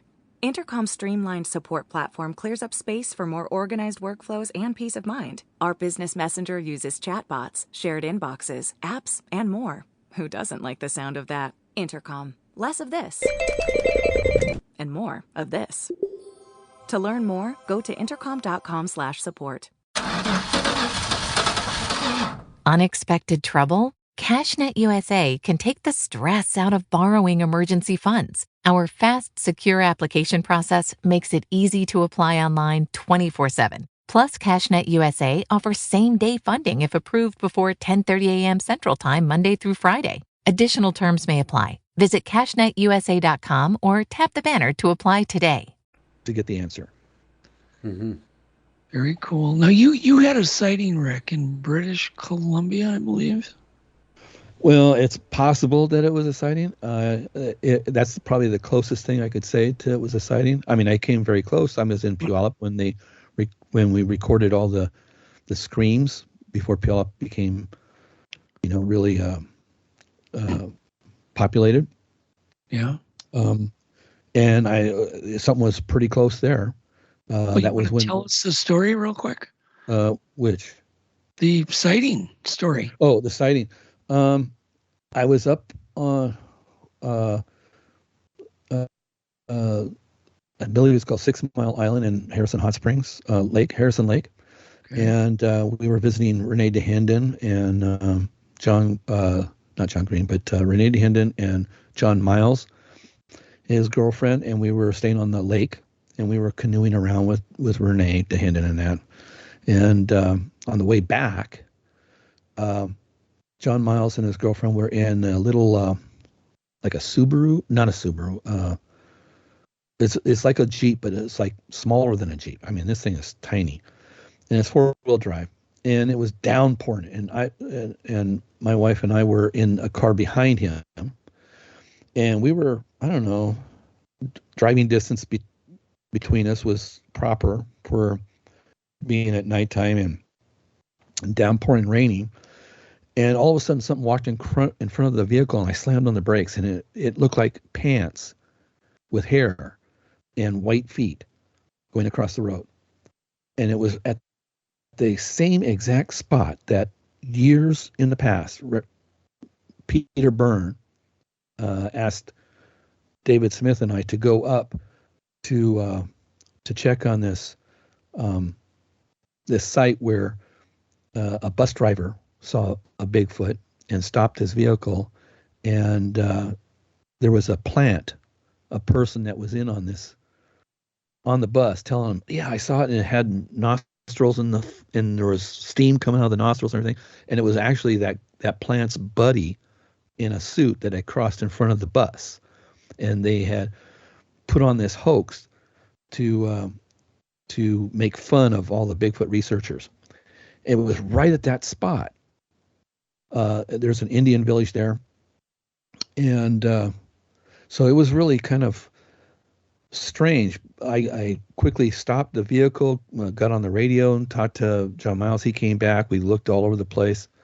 Didn't see anything. Of course, it was really dark and really coming down. But that was probably the closest to a real sighting of an animal. You may have been hoaxed, correct? No, not in the middle of the night, and not with all that rain coming down. Yeah, there's no way. Yep, you're So right. either I saw something that wasn't there, or it was a bear, or it was a Bigfoot. Super interesting. Yeah, the downpour would probably rule out. Could you imagine how heavy a Bigfoot suit would be? Yeah. If it was soaked with rain. See, there was a story I want to hear again.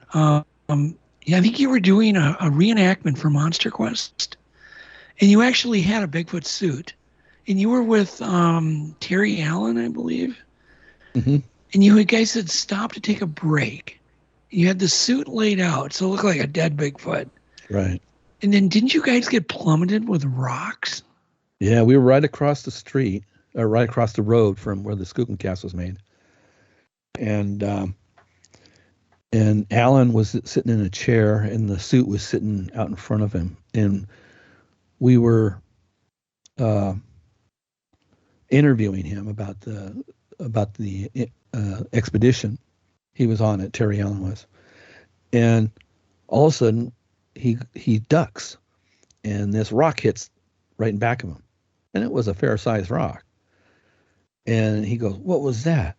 And then it happened a couple more times, and it was something was throwing rocks at us, and we don't know why. But I've heard of people saying that there's rocks that all of a sudden fall either out of trees or is thrown, and they land near you in that area. And I don't know if it has something to do with, because they're all volcanic rocks, if it has something to do with the volcano, or if it's actually,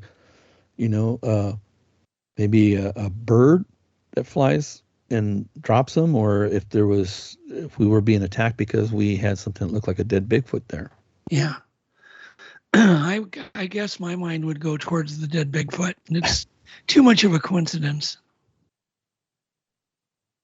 Just becomes far-fetched to go, oh, it just decided to fall out of the tree, Because as I remember talking to you guys, you were saying, yeah, they look like they were being thrown from far away. Super interesting. That is super interesting. I could imagine that. The dead Bigfoot or the suit of a dead Bigfoot, then the rocks being thrown, that's just too coincidental. I think something was going on. Yeah. Yeah. So another thing that was interesting that doesn't get talked a lot about from the Skookum expedition was the night that we laid out the fruit. Earlier in the night, I went out in my vehicle. It was a 4Runner and it had a sunroof, and I had someone filming with a thermal camera through the sunroof, and I would get out and put fruit out on the road, and he would be looking around for any hot spots on the road, like a soft-footed animal would leave a warm spot on the gravel there. And whenever we saw some hot spots like that, that's where we would stop, and I would cut open a melon or an apple and put it on the road. When we got back, that's when Derek and Leroy Fish and a couple other people in the expedition said, well, let's go and put more fruit out. And so they did. And I was cold. I stayed underneath it. We had this canopy over our fire. And Mat Moneymaker stayed in camp with me. And we were sitting around the campfire. And we didn't hear anything. We heard it started to rain. And all of a sudden I started hearing this weird jabbering. And Matt heard the weird jabbering too. I said it sounded like it was coming from the side of the tents in the woods. And Matt said that must be Dr. Bamanet sleeping and talking in his sleep. Well, this is towards the end of the expedition, and Bamanek has been sleeping there all week long, and I had never heard anything like that. And he's been going to bed early, so why all of a sudden he started making that noise? Well, the next day we went up on the hill, and we found impressions like big footprints going up the hill. And then Dr. Fish said there's another road on the other side of this hill that's in between where we were camped and where we played the sounds from with this big battleship horn. We had 1,500 watt stereo playing these screams. And then there's this old abandoned road below it on the opposite side. And then further away on the other side of that road was Skookum Meadows. Right. So road, we went up on this road, and there's rocks moved on the road and pulled out of the ground as if something with a soft foot actually went around the rocks, and as it was moving, pulled them out of the ground. It wasn't like they were kicked out of the ground. And we saw this as a trackway. Do you also remember Alan, Terry, and Greg said they were up on a hillside. Something roared or growled so loud that they said that their pants legs vibrated. Right. Yeah. And that was the first time that I got thinking, oh, infrasound from that Skookum expedition. Yeah, we didn't know anything about infrasound. Not in those days. Nope. Yeah, not in those days. No, that was new. Because when Greg described it, I'm like, that's really a detail that you would never make up, that your pants legs were vibrating. Right. Yeah, it's just amazing. I mean, you guys got so lucky. Well, it wasn't luck, but you know what I mean. Because you had Animal X, I believe, filming. It was Australian Discovery Animal X show. Yeah. And Matt had hooked them up to come out and film this. Right. Yep. And I made they asked me to come on the expedition. I've been on the previous ones, setting those up with Jeff Lemley, and we had I had said that I would go on the expedition, but if I make any casts, I get to keep them. And Matt agreed, and that's why I have the Skookum cast. Gotcha. So that's but Animal X later on, I don't know, 10 years later, they said they started claiming that they owned it and they wanted it back. That was kind of weird. Wow, man! But you still have it; it's yours, and it's a piece of Bigfoot history that. Yeah, I consider it Leroy Fish and Derek Randall's and mine. I feel like I'm just curating it. I'm protecting it for the future, for someone to come around and custodian. Wow. So how has Bigfoot research changed over the years from the 90s to today? What do you notice, Rick? Well, I noticed that there's a lot more environmentalists that are involved, thinking that they need to protect this animal by discovering it and then enacting laws, and siding with a lot of the government activities that are closing off roads. Sure. And what we're finding out is that that's a false premise.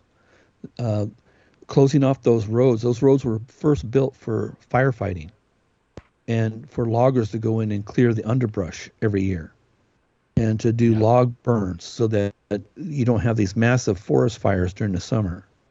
And what we're finding out is that the big scare that like the spotted owl had was a false premise as well. It really isn't something that was a very small area where they lived. They have a wide range of where they live. I mean, and they also have each individual has a big range.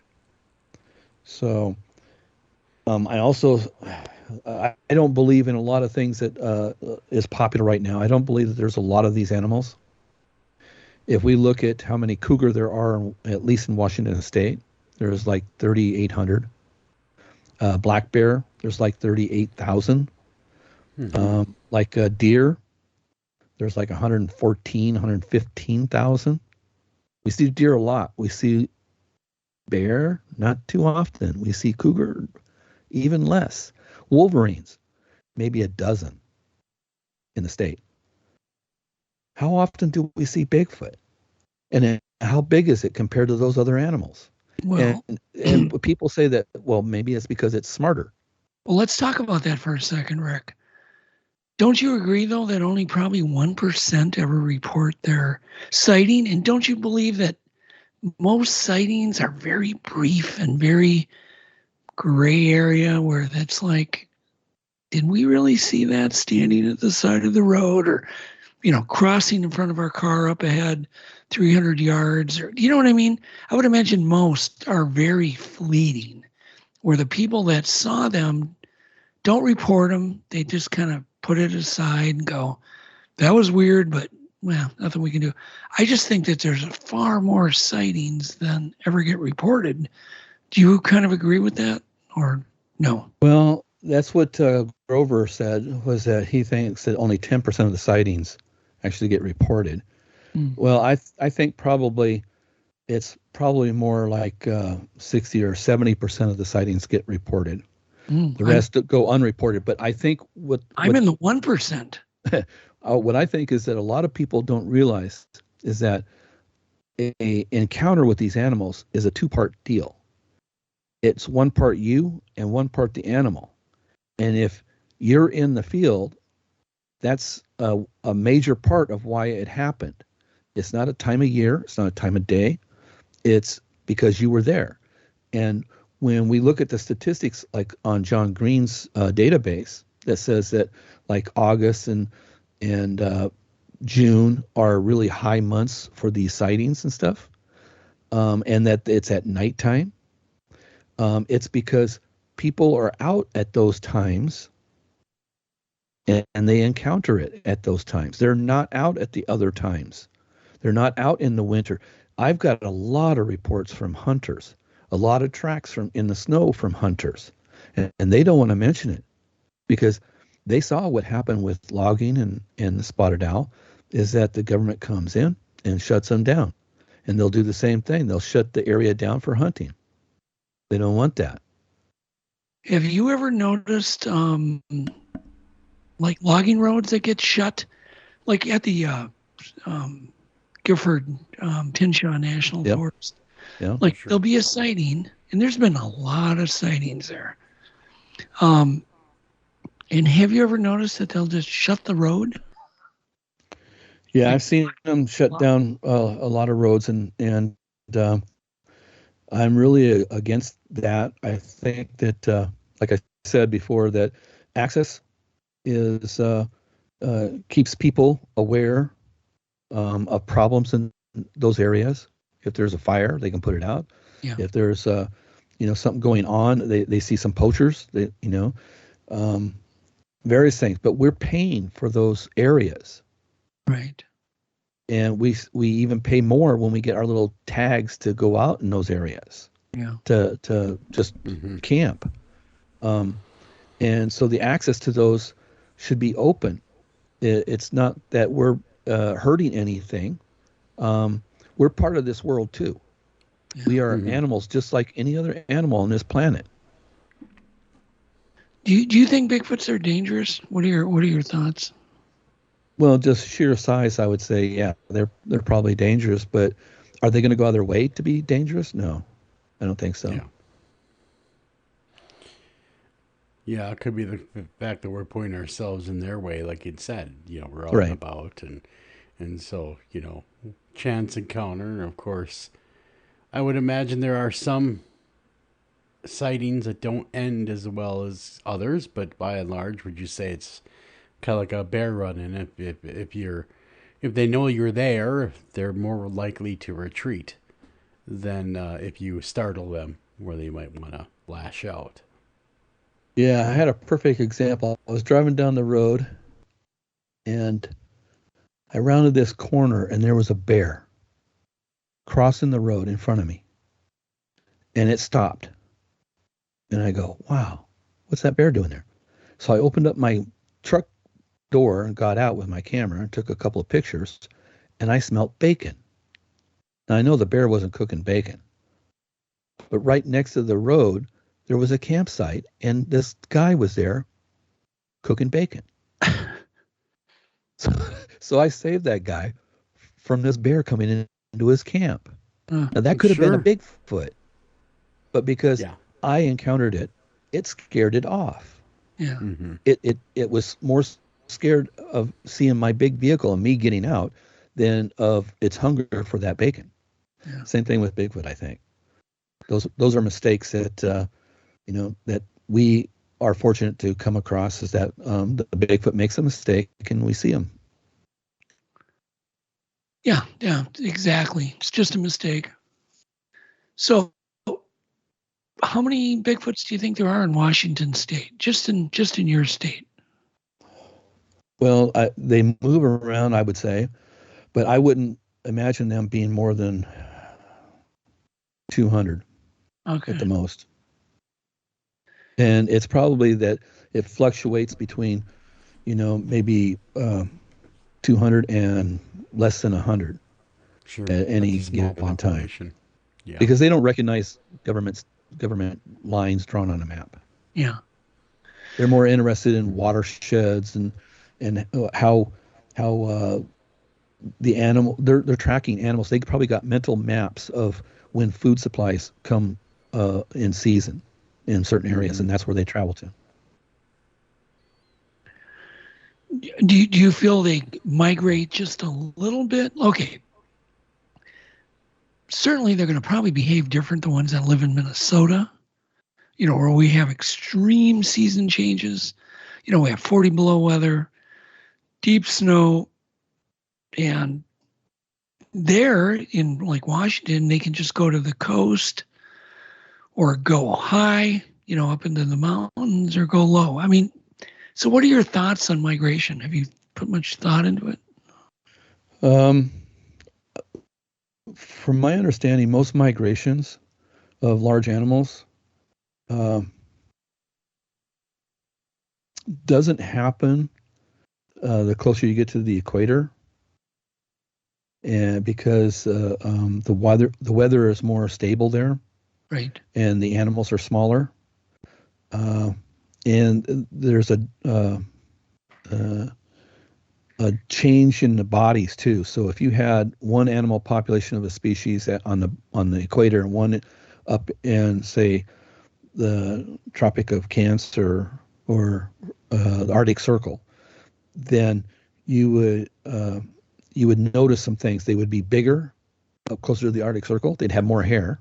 Bergman's law, and they would want to travel more the further north they are and migrate more than if they are down on the equator. There's too many changes up north, from tides to daylight to heat and cold to the environment itself. Too many different changes that they have to, like us, we build houses so that we can survive. That's how we adapt. Animals adapt to their environments by moving, by going to a better place that they can live. Maybe they're just following a food source. It could be. Yeah. Maybe it's not the weather. Maybe it's the food source that they're chasing.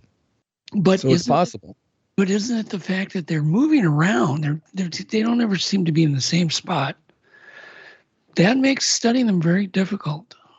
Well, yeah, I know, and we don't have any real hard fact of what they eat. I've heard people say, well, they must eat, we're mistaking cougar and bear kills of calves, of elk and deer, and it must be that we're seeing Bigfoot kills sometimes. Well, that's possible. What happens if they turn out to be totally vegetarian? Maybe they're just fruit eaters. Fruit is very high in energy. Be as good as meat for a lot of things. So we don't even know what they eat, let alone so many other things we don't know. Yeah. Yeah, like we have a ton of fruit in Minnesota. Right. But only in August. So maybe one of the key things of why they're moving is for finding mates. Don't know. Right. Yeah, we don't know anything. We really don't. So how do you think the mystery is going to come to an end, Rick? When we have as many researchers as there are Bigfoot. I think we're close. Yeah. How many researchers do you think there are? I've thought about that, and I have no idea, but nowadays there's a lot. Yeah, I mean, if you just say someone's got an interest, then think of how many Bigfoot stickers you've seen on people's cars. It's quite a few. I can only imagine in your neck of the woods. Yeah. I mean, they're everywhere. That's insane. Yeah, I certainly, hope we can get a baseline DNA. I mean, certainly, there's a lot of evidence out there that has not been analyzed, and DNA technology has gotten better and better and better. And sure, I think it. I just heard that it gets like 10 times better every year. Well, at the point we're going to bust them with DNA. Yeah, I think that it's going to require someone to go out for a long period of time. Like George Schaller, he was with the gorillas for a year with the gorilla. He wrote the book, and for the first 9 months or so, all he was doing is studying nests and droppings. Yeah, he didn't even see the animals. He heard them. I mean, he was within the earshot of. I mean, they could have probably reached out of the woods or the jungle and touched them. So it just takes time, and we don't have anybody that's studying it because there's no funds for anybody to study primates in the United States. That's all eaten up in foreign countries where it's more, it's sexier to have studies going on in foreign countries than here. Well, the thing is, we don't really need that much funding to put somebody like Ian Redmond or yourself or somebody who. Well, I thought that's what was happening with Peter Byrne. And when I went down and was working with Peter, he would just sit by the phone, and he would attend events, to get sponsors and that. But when a phone call came in, then he would go in. He was a chaser. He was an ambulance chaser. That's what it was. Yeah. Most of them are animal chasers. I put together with David Smith an expedition to travel up and down the Pacific Crest Trail, leaving cameras, going down, and then coming back up to retrieve them, and doing that a couple of times. And you go on the trail, and then you go down into valleys and set up cameras from high and going down low. And I figured that you have a much better chance running into an animal there than you do most other places. Yeah. It makes sense. I mean, literally, we only need like $100,000 to finance somebody for a year to live in the forest. Yeah, but what's that person do when they come back out? That's the whole thing. Is you go out for, say you get $100,000, and you get outfitted and you go up there and you can pay all your bills at home for that length of time. Right. And then you go up there and you come back, you don't have a job. You left your job. That's true. Yeah, you got a point. Very true. If it was someone like you, Doug, and you had someone working for you in your company, and you said, "This is what I want you to do for 2 years. Go out. Here's your salary. When you come back, you go right back to this job." Gotcha. It's true. Interesting stuff. Well, Richard, it's been really great talking with you and listening to what you had to say, but unfortunately, we're at the end of another show, Doug. Wow, did that ever fly by? I'd say. Yeah, if you guys want to check out the Skookum cast, where can they do that, Richard? Where can they find that online and take a look at that? Most of the material is on the BFRO site. I haven't put together anything yet. I'm still thinking about the book. But I need someone to help me with it. And then Doug's excellent documentaries. It's in a couple of the TV series, and it's in Legend Meets Science and Giganto, the Real King Kong. What else? And Rick, we're going to feature it in Legend Meets Science too. We're going to take it to another level. Yeah. Very, very cool. Very cool. Well, Doug, like I said, we're at the end of another show, so we're signing off. We got to get out of here. We got a Bigfoot conference to attend, so we got to get out of here. Hopefully you guys get to show up this Friday. Grand Rapids, Minnesota Bigfoot Research, or Minnesota Bigfoot Conference, rather, put on by the Minnesota Bigfoot Research Team. So be there, guys. You can check it out. MNBRT.com is where you can get all those tickets. Get your tickets now. They are going really, really quickly. So general admission, there are a few of those left, so you're going to want to be able to see all that. Plus, we're going to have some great speakers. Doug Hychuk will be there. He will be talking, and if you're so inclined, you can also meet me. But until next time, guys, take care of each other, love each other, keep looking for Bigfoot. He is out there, I swear.